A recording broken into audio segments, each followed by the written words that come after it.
today we're doing a 5-part video series, and we have the lovely Andromeda here. And for those of you guys who don't know Andromeda, she is the lead processor. She's the one doing all the weighing and measuring and why you're not getting no errors on your package.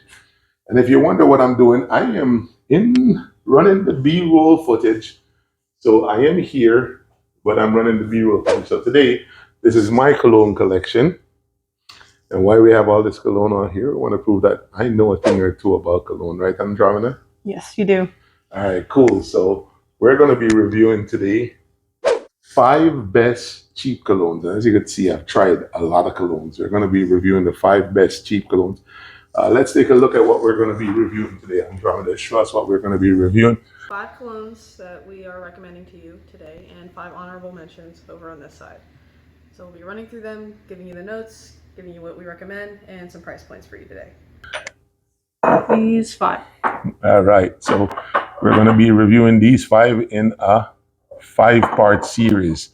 So stick with us through the 5-part series, and we'll walk you through them. And we're going to make some honorable mentions. And what are our honorable mentions? All right, so we got these 5 as honorable mentions.